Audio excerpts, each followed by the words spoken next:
It's Wednesday, March 16th, and this is CT Pulse on the HAN Network.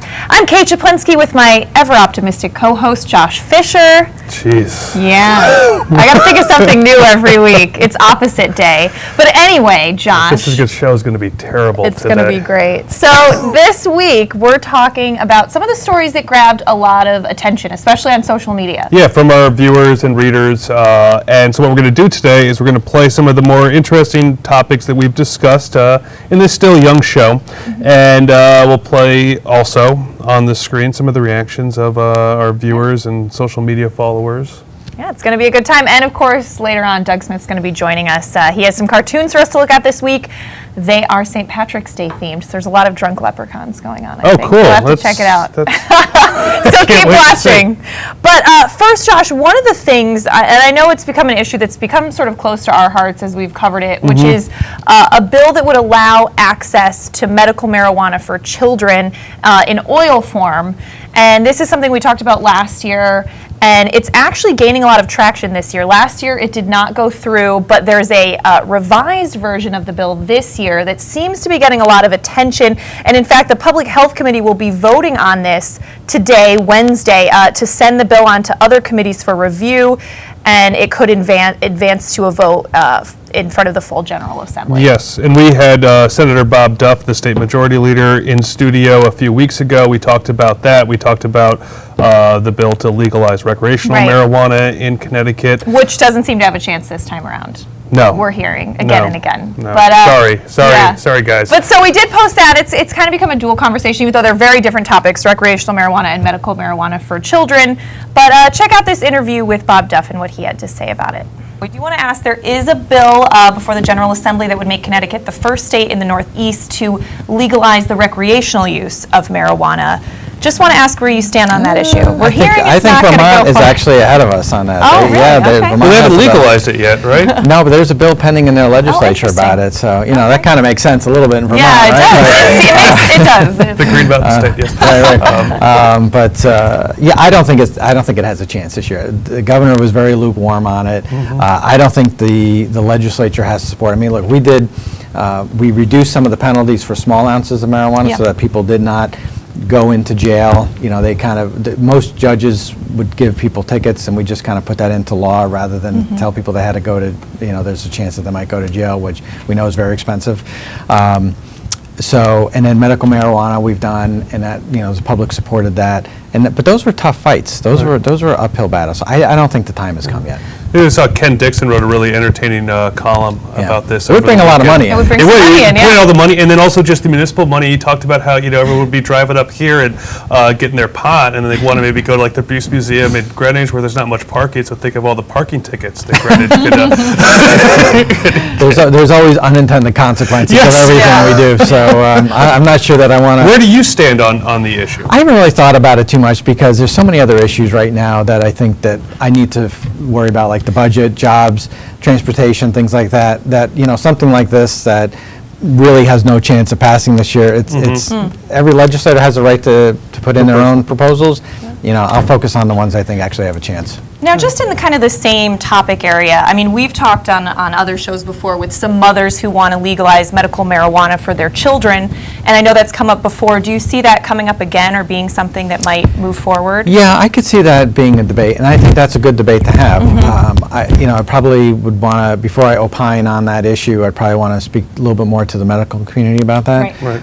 But, there are kids who have some serious diseases, and would that help them a little bit? I don't know, but I'm certainly open to, I wouldn't shut the door on that. I'm opening to listening. And this is, and to be clear, this is a pill that does not have the THC, which is the psychoactive ingredient in marijuana, in it, to help these kids. And we all, and Kate, I believe, not to speak for her, agrees with me because we've covered this before about how this is too bad because the other choice is for these children to take barbiturates and actually drugs that are much worse than even just having a joint anyway, and are causing. Look at the heroin epidemic that we see sweeping across New England and affecting. Yeah, the heroin. Yeah, that's a real problem. Is the heroin addiction that we have right now? I mean, it's like the new crack from the 80s. We're seeing it everywhere. It's very cheap, and that's.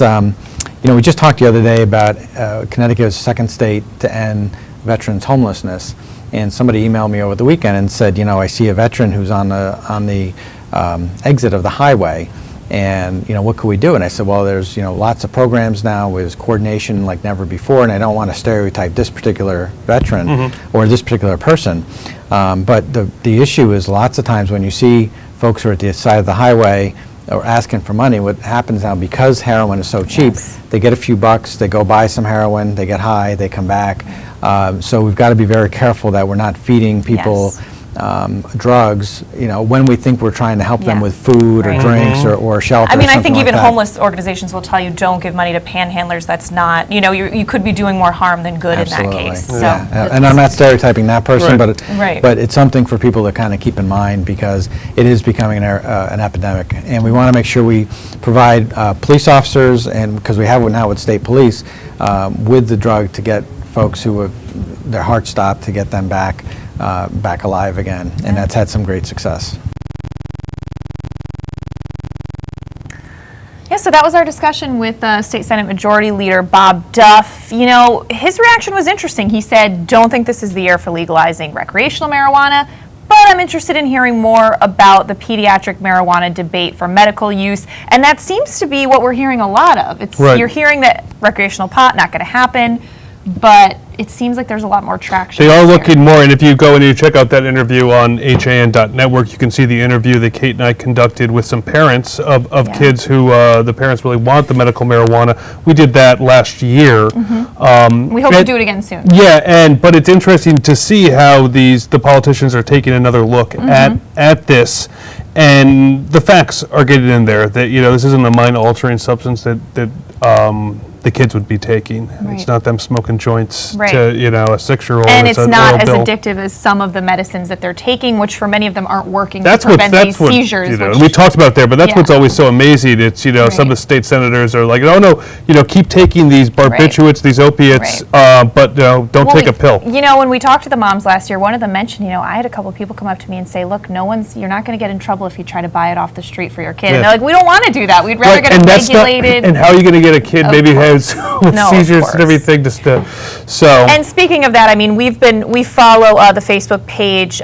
Medical Cannabis for Kids in Connecticut. They do a lot of updates, and really sad news just recently is a 13-year-old medical marijuana advocate who moved from Connecticut to Maine so she could access cannabis to treat a rare form of epilepsy has died. Two medical marijuana advocacy groups say that Cindy Mae Meehan died Sunday in her family's Augusta home. She had a severe form of epilepsy known as Dravet syndrome. Her mother moved her to Maine to access medical marijuana after failed attempts to treat the girl's frequent seizures. Connecticut, as we said, as of yet does not allow pediatric medical marijuana use. They did say they saw a lot of great changes in Cindy Mae when she was able to use medical marijuana, including regaining some strength, and she was able to stop using a wheelchair once she began taking that cannabis oil. But very sad story there. But we're going to keep following that one. And it's up to our state legislature here really to take a strong look at this, and obviously there's the regulations that need to be made. There is Connecticut. There's going to be regulations for everything anyway. But you're right now are robbing a lot of children of living a somewhat normal life by not deeply understanding this issue. And either way, parents should have the right to treat their children with what they think will, be best for their For the health. most part, yes. Yeah, for the most part, yes, of course. Of course. And kind of on a different topic, and talking about, drug addiction and some of the strong medications that some of those children are on. We just recently talked with an expert from Silver Hill Hospital about the growing heroin epidemic, which of course all of our papers have been following. Yes. It just seems to be coming more and more to the forefront. We see a lot of overdoses of young men. We're seeing an uptick in a lot of burglaries and home invasions related to, opioid addiction. And we got a lot of response to that as well on social media. We sure did. Yeah. We sure did. So let's check out our conversation with Dr. Collins of Silver Hill. I think all in all, our societal stigma on pretty much anything causes more harm than good. That said, the reduction in stigma might contribute to more people trying these things. Yeah. So that's one piece of it. However, once people have addiction, the stigma prevents them from getting help. And so people suffer longer, and their families, of course. And so I think the fact that there's less stigma and more people are willing to say, hey, this happened to our family, don't let it happen to you. And we see a stigma in mental health. I think the stigma is still greater for addiction than it is even in mental health. There's been a shift in the last 40 years. Many more people are willing to say, I suffer from depression, bipolar disorder. Right. I see a psychiatrist or a therapist and I get medication for it. There's much less stigma. People are much more open about it, and we have many more people seeking treatment.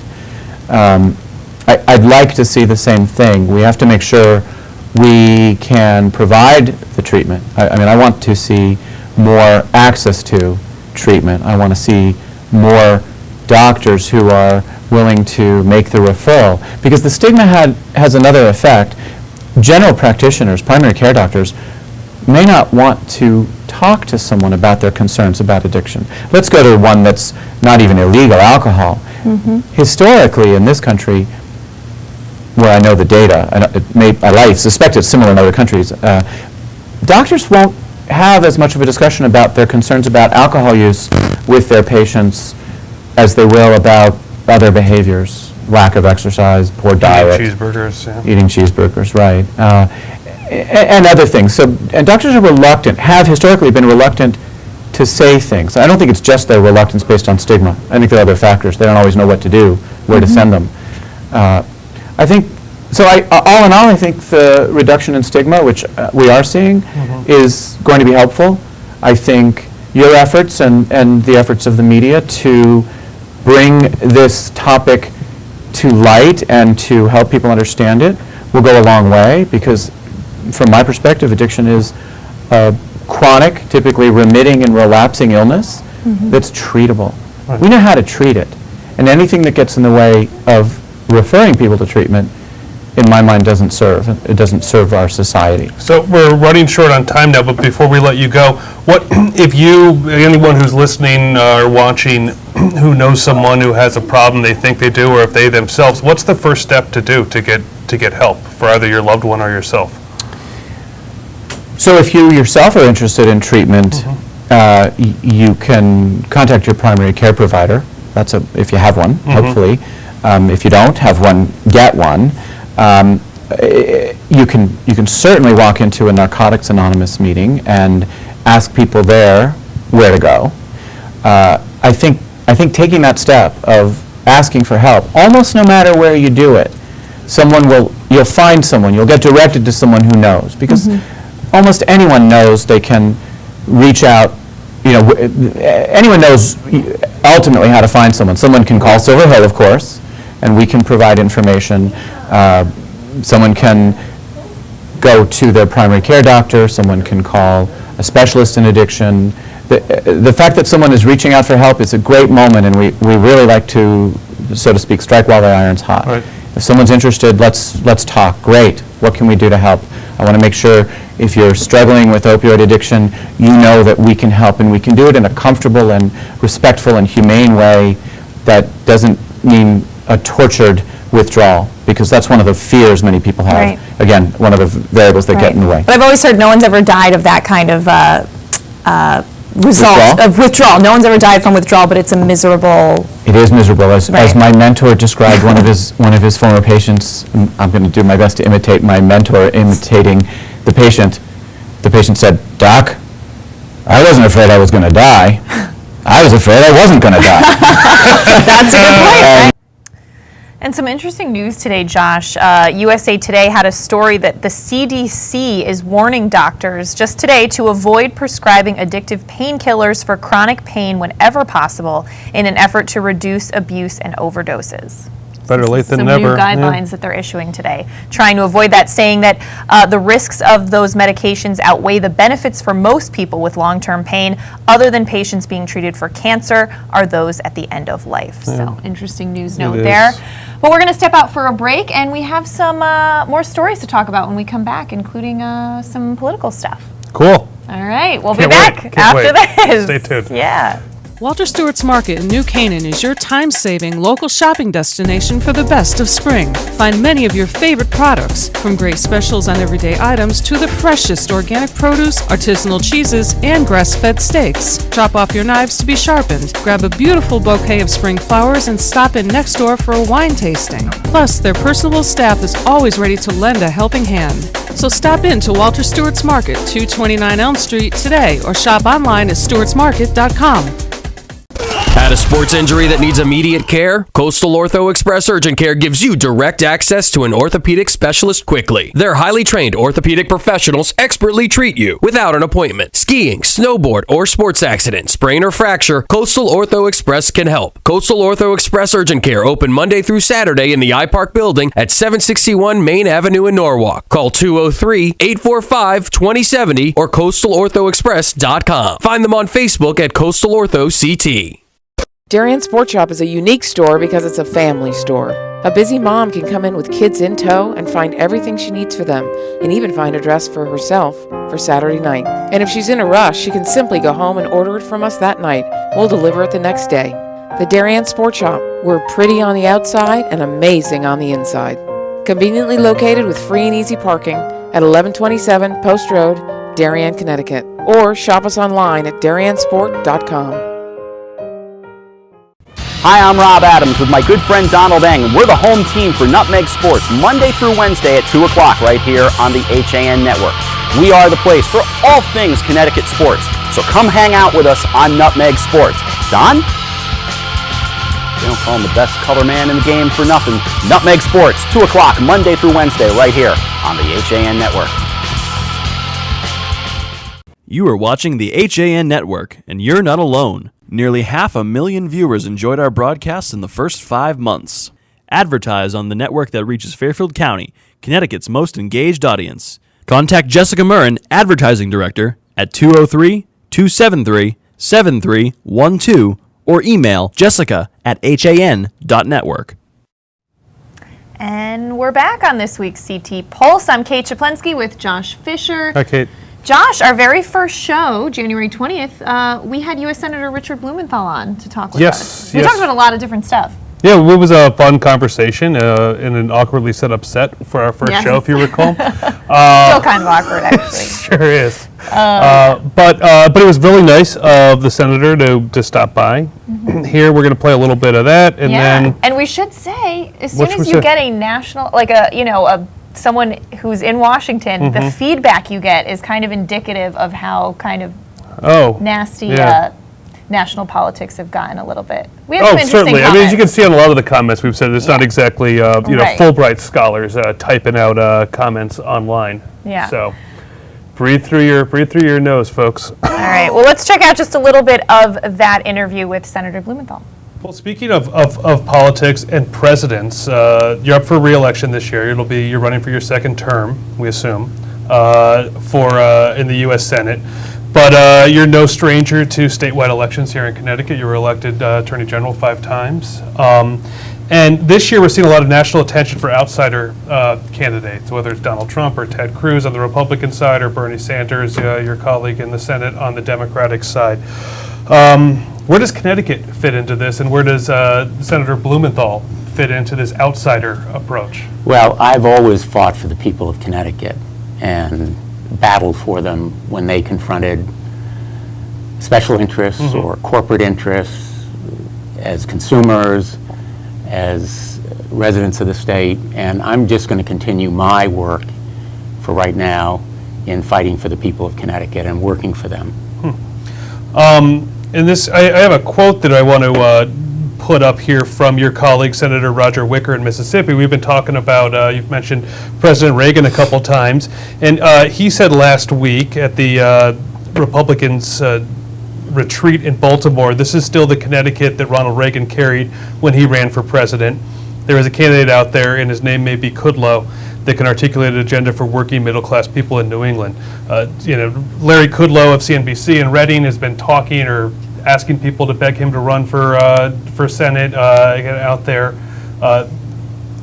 What do you think about that? First of all, is this still the same? You were elected to the General Assembly for the first time when Reagan beat Mondale in '84. Is this still the same Connecticut? You know, my focus right now, Josh, is really on serving the people of Connecticut as their United States Senator, doing my job, Right.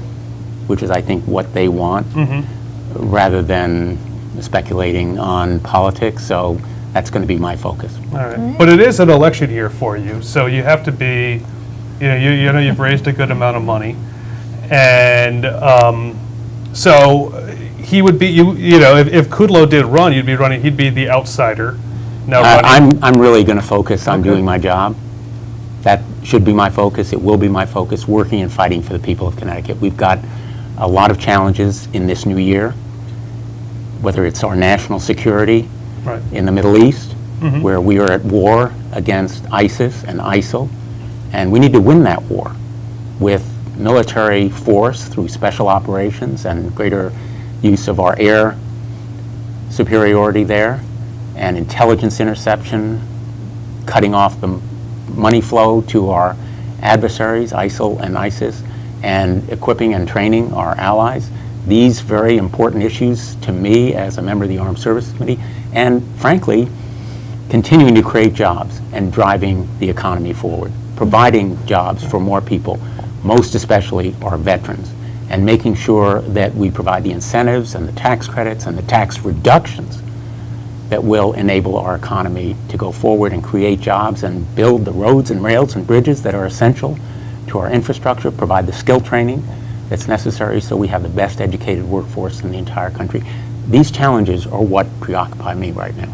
So you are running for re-election, then, right? You know, that's my focus is on being the best possible senator I can have be. to ask. So, Josh, that was an interesting point. At the time, Senator Blumenthal was not willing to say that he would be running for re-election specifically, or, you know, what he thought about any potential challengers. Yeah, and so he is. There's been not a lot of fanfare about him running for re-election. He does have a campaign site up. I guess Jason Perillo did not get a chance to buy richardblumenthal.com. So that does exist, and it's up there. It's very basic, though, right now. You can contribute it. It's posting some recent things from his Facebook page about, you know, what the senator's been out doing. Larry Kudlow has since announced that he's not going to run for election against Blumenthal. But August Wolf of Stamford is the gentleman now who's already run into some trouble since he announced earlier this month. Yeah, some allegations of a hostile campaign work environment, turnover of top staff, tight money, and the threat of civil action by the Federal Election Commission. That's in a story from the Connecticut Mirror. Right, and that's come out this month. He announced Yes. a while earlier. There was the last polling that was done for this race was done during the summer of last year, and had Blumenthal up by 35% over Wolf, 34% over Kudlow, and maybe Larry Kudlow decided to keep his job at CNBC than risking it. I'm going to miss Linda McMahon, though, I have to say. We kind of Josh had a very special We got love spoiled. for I felt like we got Linda spoiled. She ran for U.S. Senate twice. It was 2 times in 2 years. There was no U.S. Senate race 2 years ago here in Connecticut, and it's just not going to be the same without Linda McMahon out there talking about how she's a CEO and a leader and can get something done without backing it up with any sort of actual plan or anything like that. Maybe she should have run for president. You had a lot of wrestling fans angry with you during that time. I remember very I did have a lot of wrestling fans. You were getting trolled by a lot of WWE Threatening fans. things to do things to me? Oh, it was so great. I missed them so much. He thrives on that kind of attention. And because we would write editorials, and we were covering the race, and it was about how she would say, you can't talk about WWE and its content that's off the table, but I'm the CEO of a very successful company. Jobs, right. Blah, blah. So the idea was, and this was also when she was running against Chris Shays for the nomination in 2010, or 2012 rather. In 2010, she ran against Simmons for the nomination and lost to Blumenthal in 2010. She lost to Chris Murphy in 2012. So it just kind of was a company that spent a lot of time kind of whether it's not giving health insurance to their employees, to the wrestlers, or demeaning women, demeaning the mentally challenged as they have. I don't know. I don't some of your stances on the WWE. I have no problem. I don't care, Kate. I don't care about the WWE. If grown men want to watch men in tights roll around with each other and make fun of people, hey, God bless you. And Ken Borzik, I'm looking at you right now. So I think that's great. But if you're going to run for an office like U.S. Senate and tout how you built your business, you can't say, well, you can't talk about what my business is. Right. That was the only problem that I had with Linda McMahon, which I think is a big problem. Yeah. Wrestling I think is professional wrestling, quote unquote, is dumb because it's scripted. Oh my God, John Kovacs but John Kovacs, I know there's a lot of staffers here at HAN who, for whatever reason, like to waste their Monday nights watching Raw on TV. But hey, that's good for you. There's stuff that I like to watch on TV, maybe that other people Josh, wouldn't. What? When I asked you to do this show with me, this is exactly what I was envisioning. So thank you. What the hell's wrong with you? This is the kind of moment that I was envisioning. So thank you for bringing it. You're always defending the WWE. I am not defending the WWE. You are. I just don't. Who's your favorite? You like Stone Cold Austin, The Rock, Stone Cold Steve Austin, Triple H, Quadruple H. Anyway. Junkyard Dog, he was always my favorite when I was a kid, when I was 8 years old and watched WWE. Should we take a break, or you want to talk about more of this stuff? Let's please take a break. All right, we're going to take a break, and we're going to come back with Doug Smith. He's going to show us his St. Patrick's Day cartoons this week. That sounds like For more than 50 years, Triple S has been Fairfield County's expert service for carpet, upholstery, and drapery cleaning. We provide the best in repairs and in-depth restoration, understanding fabrics and how to properly clean and restore them. Our staff will come to your home to clean your wall-to-wall carpet to perfection. We can also pick up your fine carpets and bring them to our facilities. With locations in Norwalk, Stamford, and Stratford, Triple S will get the job done fast, big or small. At Triple S, you can count on our people as well as our cleaning. Find us at triplesclean.com or 203-847-8000.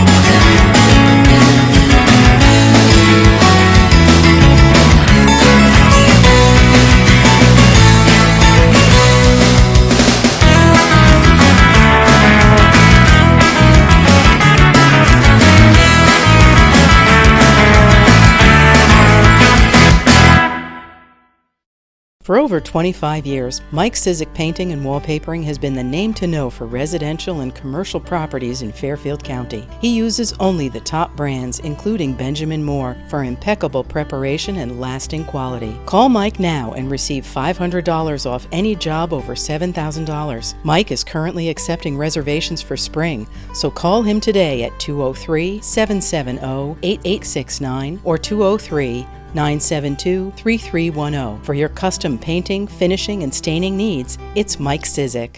I'm Kate Czaplinski. Join us for Coffee Break, weekdays at 11 to get the latest Connecticut news, weather, high school sports, and more. News doesn't get any more local than on Coffee Break on the HAN Network.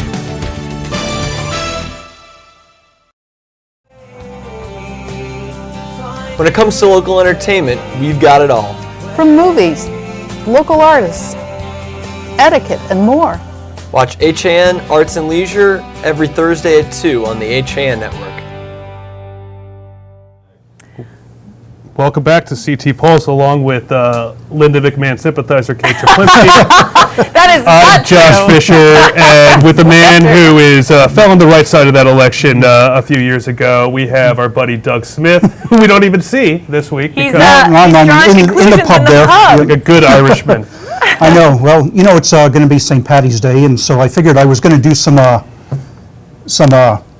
theatrical things, wear a hat, maybe have an empty bottle of Guinness or something. But then I don't know.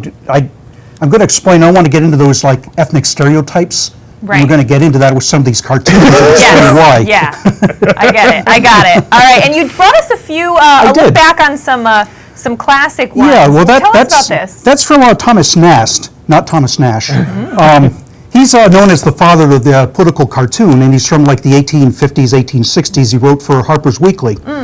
And he championed causes like abolition, the rights of Chinese Americans, Native Americans, except the one thing he didn't seem to do was he viewed Irishmen as drunken louts, and he always drew them with like that sort of like long extended upper lip, kind of like a gorilla. Interesting. So he fought for justice for so many, but he Except was the not Irish. a fan of the Irish. Irish need not apply. Champion of the Penions. Yeah, and you tell see, us a little bit about this is from the turn of the century. This is from Puck, which is an English humor magazine. And you see they sort of have the same thing going on if you look in that upper right-hand corner. The guy with the sort of distended lip there. Yes, yeah. Wow. And this carried over even into the 60s. And you'll see Lucky from Lucky Charms even had this sort of funny lip there. Yeah, that is really interesting. And Lucky's still around. I They know. just changed the way he looks Yeah, a exactly. bit. They toned him down a bit. Yeah. So This brings us now, to now your you cartoon. think, and you think I would know better because you look at my leprechaun and look at the lip. Oh, Doug, how could you? I know, especially since my wife has Irish. Well, you could say that you are, just continuing a long tradition of political cartoonists. I know. Tell us about this. Oh, I love this. So this is one from a couple of years back. St. Patrick's driving the snakes out of Ireland, literally. Literally driving them out. Oh, that's great. Oh, Star Cafe. Now, I like this because this is newsy. Right. Milford Star Cafe is going to become an Irish American The Irish Society, Heritage right? Society, Irish yeah. Heritage Society, right. And that So, What was Star Cafe? It was an old rock club. yep, okay. I've It was seen kind some of like the bands there. typical seedy dive. Yeah, very serious. Really? So Emphasis on the CD. I know. the Backstreet Boys played there? Weird spot for Kate. Now you see it, I've cleaned up my leprechaun here, made him a little Nice. nicer looking. Yes. He looks Amish now. Oh, I Now like swell. that. And what would a St. Patrick's Day cartoon be without someone being tossed out of a pub? Yeah, and let's be honest, there's a lot of that going on. Right. Yes. So I believe this is that was from either Trumbull or Shelton, but somebody got forcibly removed from a town meeting. When their time was like cut off, and when they Yes. protested, they were Yes. shown the way out. Sounds like Trumbull. It's very Trumbull. I Sounds like like that. Trumbull. So this is from this week, and this is touching on Easton Solar Panels project, just a little St. Patty's Day humor I there. like it. Perfect. What's up next? Oh, a little meetup Little- between the Easter Bunny and the leprechaun? Easter Bunny, leprechaun, and tax time. What a great time of year, guys. That's why we all drink, I think. I know. And this is, we were talking last week in Milford about the Eagles, and we're touching on that again. A little St. Patty's Day. Oh, They are small enough to get picked up by the Eagles. that's what we hear. Celtic Cross. I don't care I if like it's it. St. Patrick's Day. You can't do that to our street. That's across street in New Canaan, where one of our locations used to be. Yes. And I think I used that for a couple other towns which had a cross road and a cross highway. right. So I altered it for There is those. a Celtic Cross in New Canaan on God's Acre. Oh, Up the okay. street. And do you know how hard it was to even Useless draw those Connecticut stupid little fact. Celtic patterns in there? That is And this one in Shelton, Ben McGorty is announcing his reelection Yes. bid for super representative. Irish. Ben McGorty. Yep, sounds like a fine name. I like that. All right, last one. 'Tis some fine sounding street names in this town. McFadden, Lennon, Moriarty, Connery, and Weeburn. I like it. A And little that- ode and to Wilton. Wilton. Yep. And Center. Is that a Irish name? No, okay. Although I think Louis Byrne's actually Scottish, but Close take a enough. little Close license there. Right? All right. Well, Doug, thanks so much for bringing some St. Patrick's Day humor in, top even of though the you didn't morning. bring any Guinness, but it's fine. What's under the desk? Oh, hey. All right, Doug, thank you so much. Josh, it's going to do it. Yeah, We Kate. got a good rant out of you today. I'm What are you proud. doing for St. Patrick's Day? Working. I'm actually co-hosting A&L this week at 2 o'clock Oh, on fun. the HAN network. You and Sally or you and Yeah, Steve? me and Sally will be talking about Irish movies, and we have a special guest from the Maritime Aquarium. I thought, is he bringing a leprechaun with I him? hope One of those so. aquatic leprechauns? Yeah, they have a big collection. All right. Well, that's going to do it for your CT Pulse this week. Of course, we'll be back next Wednesday at 12:30.